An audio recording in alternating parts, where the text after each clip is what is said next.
योग शिविर में भाग लेने वाले भाइयों और बहनों, शिविर का प्रथम दिन अंतिम सत्र।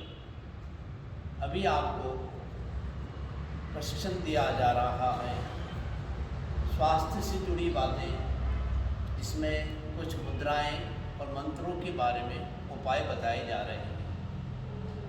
और इसका उद्देश्य यह है कि शिविर का उद्देश्य है स्वास्थ्य,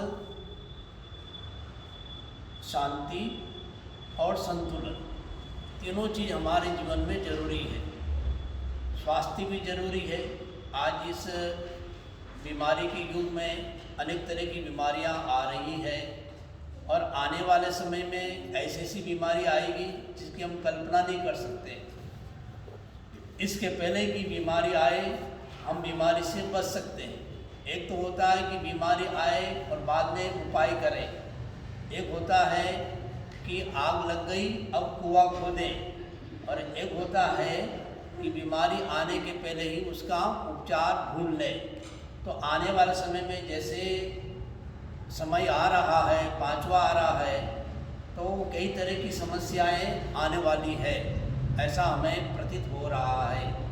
इस दृष्टि से आचार्य श्री महाप्रज्ञ जी ने वृक्षा ध्यान साधना पद्धति का प्रवर्तन किया और ये बताया कि तुम चाहो तो स्वस्थ रह सकते हो। एक आदमी आया गुरुदेव के पास में और बोला कि क्या मैं जैसा हूँ वैसा ही रहूँगा या अपने आप को बदल सकता हूँ। आपस में बातें न करें। तो गुरुदेव ने कहा अगर तुम चाहो तो बदल सकते हो। चाह हमारे अंदर आना चाहिए। तो उसने कहा मैं अपने स्वभाव को बदलना चाहता हूँ। क्या बदल सकते हैं? उसने कहा तुम चाहो तो स्वभाव को बदल सकते हो, तुम चाहो तो अपनी आदत को बदल सकते हो, तुम चाहो तो बदल सकते हो। पहले बात है अंदर से इच्छा पैदा होना चाहिए, विल पावर स्ट्रॉन्ग होना चाहिए।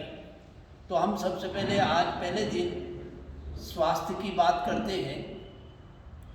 सबसे सरल क्या है और सबसे कठिन क्या है? एक छोटे बच्चे से पूछा गया कि बताओ बच्चे, सबसे सरल काम क्या है? बच्चे ने तत्काल जवाब दिया, सर सबसे सरल काम है परीक्षा में फेल हो जाना।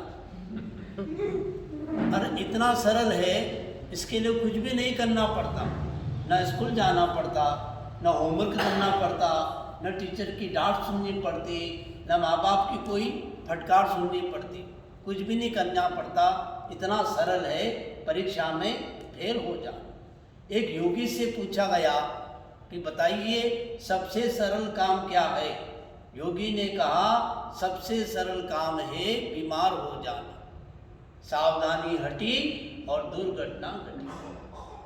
मैं आपसे एक प्रश्न करता हूँ कि आप सब लोग स्वस्थ रहना चाहते हो या बीमार रहना चाहते हो?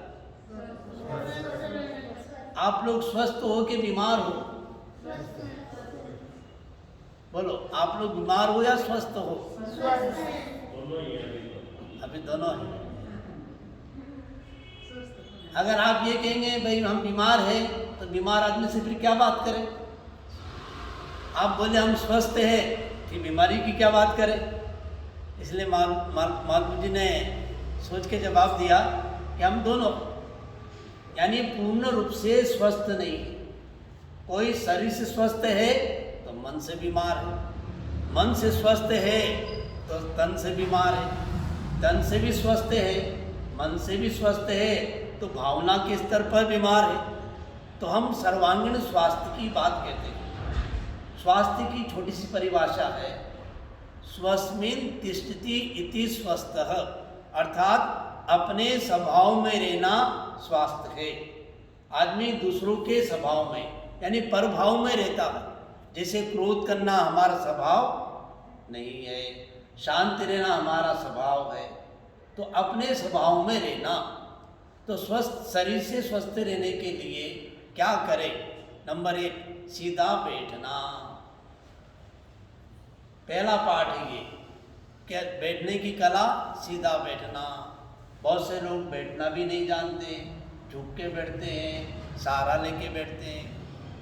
कोशिश जैसी शरीर की हैबिट डालोगे, आज के बच्चों को देखो आप, अभी रामदेव जी बता रहे थे कि मैं अमेरिका में गया और अमेरिकन लोगों को एक भी आसन बैठे बैठे नहीं करा सका। क्यों? वो जमीन पे बैठ नहीं सकते, उनको अभ्यास हो गया चेयर पे बैठने का। खाना खाते हैं चेयर पे बैठते हैं, लेटरिन जाते हैं चेयर पे बैठते हैं, हर काम उनका जमीन पे है ही नहीं, जमीन से जुड़े ही नहीं हम लोग। और हिंदुस्तान के लोगों के लिए आसान है, सामान्य बात। मैंने आज भी मैं देखता हूँ मुनिश्री को, हेमराज स्वामी को नीचे बैठ के खाना खाते। क्यों? अभ्यास है और स्वास्थ्य के लिए अच्छा है। मैंने आकाशवाणी को कहा कि मेरे तो बैठने में तकलीफ है, मैं कुर्सी बैठ जाता हूँ, अब भी बैठ जाओ। बोले नहीं, मुझे तकलीफ नहीं, मैं नीचे बैठूँ। बहुत बड़ी बात। तो शरीर है, अवस्था होती है कई बात। तो मैं आपसे कह रहा था कि यदि शरीर से स्वस्थ रहना तो क्या करें? तो सबसे पहली बात है ये आप चेक करो कि अभी जितनी भी बीमारी है उसमें उन बीमारी की 2 मुख्य बीमारी हमारे सबके पास में है, गैस की बीमारी और कब्ज की बीमारी। और 10 में से 8 लोगों का पेट खराब मिलेगा। अगर हम आप सबका पेट चेक करेंगे तो घबराना मत, हाथ नहीं लगाएंगे, एक नया तरीका पेट चेक करने का। तो 10 पहली जो लाइन है, इस लाइन की लाइन में, इस अंगुली की लाइन में जो पहली लाइन है, दोनों लाइन से लाइन को मिलाएं, दोनों हाथ की रेखा से रेखा को मिलाएं। किसी का नाम रेखा तो नहीं? तो ये मिलाने के बाद देखिए आपकी छोटी अंगुली, लिटिल फिंगर, कनिष्ठा अंगुली, ये बराबर है या ऊपर नीचे है? ध्यान से मिलाना, पहले रेखा को मिलाना, फिर चेक करना कि अंगुली बराबर है कि नहीं। कर सकते हैं, श्वास को निकालेंगे, इतना झुकेंगे, ये अंगूठा नाक से टच हो जाएगा और यहाँ से नहीं हटना चाहिए। ऐसे 3 बार करेंगे, फिर 3 बार दूसरे हाथ से करेंगे, फिर आप चेक करेंगे आपकी धरण ठीक हो गई, आपकी नाभि ठीक हो गई। सुबह खाली पेट करें, बहुत बढ़िया। और यदि तत्काल कोई पेट में दर्द है, वो कोई इलाज नहीं हो रहा है और इसका इलाज डॉक्टर के पास नहीं है, किसका? धरण का, नाभि का। हजारों रुपया लोग खर्च कर देते हैं, लेकिन डॉक्टर भी पकड़ नहीं पाता है कि धरण उतर गई। और एक झटके का काम है। अगर आपको लगे कि इधर की ये अंगुली बड़ी है, यानी ये धरण चढ़ गई इधर, तो ऐसे करो और तुरंत आपका धरण ठीक हो जाए। सामने देखना कोई आदमी ना आ जाए, नहीं तो उसका पटाखा फट जाएगा। या ऐसे नहीं कर सकते हो तो उसका दूसरा उपाय मैं बता रहा हूँ, ऐसे करिए। ऐसे करेंगे तो खाली पेट करना अभी नहीं करना, क्योंकि खाली पेट नहीं है, इसको खाली पेट किया जाएगा तो ये धरण आपकी ठीक हो जाए। तो गैस क्यों हुई? 3 कारण नोट करो आप। आपको पेन डायरी भी दिया हुआ है, आप भूल जाओगे, इसलिए आपको अच्छी व्यवस्था कर दी। आपको पेन डायरी की आपको जो बुकलेट दी है, पीछे खाली 4 पन्ने दे रखे, 4 पन्ने दे रखे हैं। पेन भी डायरी और चाहिए तो ले लीजिए आप, तो नोट कर लीजिए। गैस होने के, पेट में गैस होने के 3 कारण। पहला कारण है खाने को बिना चबाए खाना। बिना चबाए खाने से गैस बन जाएगी, नंबर 1। तो इसके क्या सूत्र मिला हमको? खाना कैसे खाना? चबा चबा के।